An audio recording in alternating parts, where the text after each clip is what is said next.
최고의 전문가가 만들어 놓은 최고의 커리큘럼은 차고 넘치는데 그걸 따라가서 끝에 닿기 힘든 이유는 무엇일까요? 5번째 이야기 시작하겠습니다. 엄마표 영어라는 것은 누군가 나를 따르라 했다고 어디로 가는지도 모르면서 획일화되고 표준화된 실천을 따라 아무것도 모르는 아이를 엄마만 아는 길로 무조건 끌고 가는 것이 아니어야 하지요. 그걸 따라 끝에 닿을 확률은 제로에 가까울 겁니다. 그게 가능했다면 우리나라 영어 교육이 이 모양 이 꼴은 안 됐겠지요. 쌍둥이도 같을 수 없다는 아이들 저마다의 성향을 고려해야 합니다. 조금 늦게 전력 질주 시작하겠다 마음먹었다면 아이의 현재 상태도 고려해야 하지요. 3, 4학년에 시작해도 충분한 성장을 기대할 수 있는 방법은 분명합니다. 하지만 그런 시작에서 우리도 1년차니까 반디의 1년차를 그대로 따라하면 되겠지, 이건 아니라는 겁니다. 이 주제에 대해서도 후에 다시 다룰 예정입니다. 각 가정의 상황에도 맞추어야 합니다. 직장맘이나 다둥맘에게 전업맘의 아이 하나였던 우리의 실천이 그대로 적용될까요?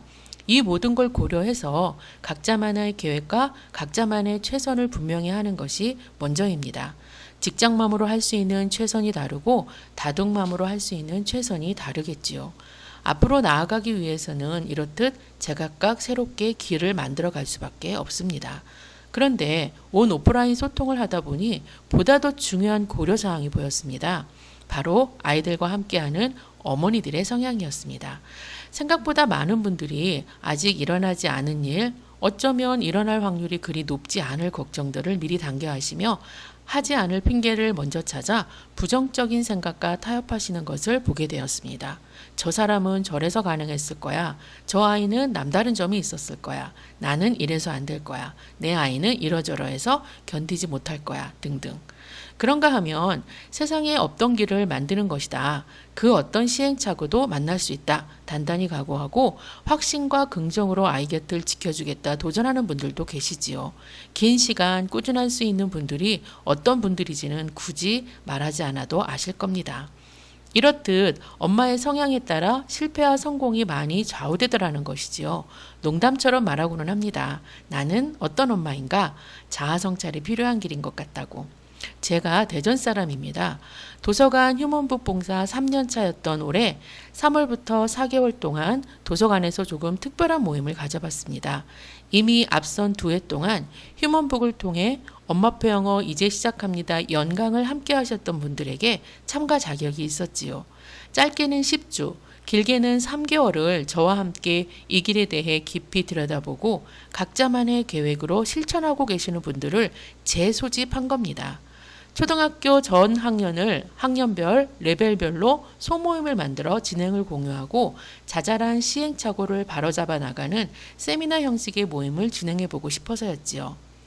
바라보는 방향은 하나지만 각자만의 최선으로 같은 듯 다른 길을 가는 분들과 함께하며 이 모든 고려사항들이 놓쳐서는 안 되는 것이구나 다시 깨달았습니다. 아이들의 성향에 따라 책 선택이 달라지고 반복 패턴이 극과 극으로 갈라지고 집중이 강한 시간이 다르고 집중하기 위한 전제 조건도 모두 다르지요. 텍스트에 집중이 쉬운 아이가 있는가 하면 영상 의존도가 높은 아이가 있고 서너 달에 엉덩이가 무거워지는 아이가 있는가 하면 1년이 지나도 엉덩이 들썩임이 심한 아이도 있지요. 엄마와의 밀당에 있어서도 당근이 효과적인 아이가 있는가 하면 전혀 통하지 않는 아이도 있고 누구 하나 같은 모습이 없었습니다. 엄마가 아니면 대처하기 힘든 수많은 변수들이 존재했습니다. 엄마들은 어떨까요?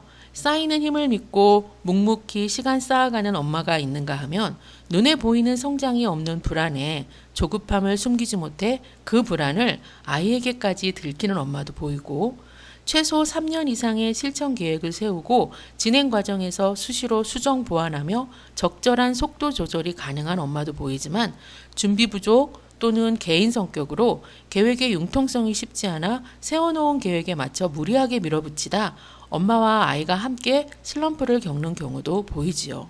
그런데 이 모든 경우의 해결책에 제3자가 도움 줄 수 있는 부분이 없다는 겁니다. 큰 틀의 방향을 분명히 한 엄마와 직접 실천하는 아이가 대화로 조율해 나갈 때 가장 최선의 해결 방법이 찾아진다는 것도 확인할 수 있었습니다. 그럼 지켜보는 누리부듬은 뭐 하는 거냐?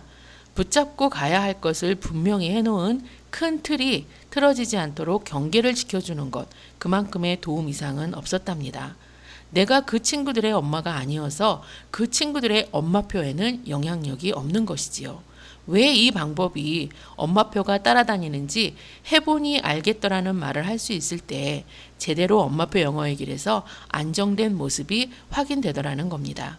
아이 성향에 맞추어 집돌이가 적성에 맞는 엄마가 이 길에서 붙잡아야 할 것을 분명히 하고 큰 틀에서 벗어나지 않고 기다리는 거 잘하는 게으름으로 묵묵했던 8년일 수 있었던 그것이 누리부듬의 엄마표 영어였습니다. 이상 5번째 이야기였습니다. 감사합니다.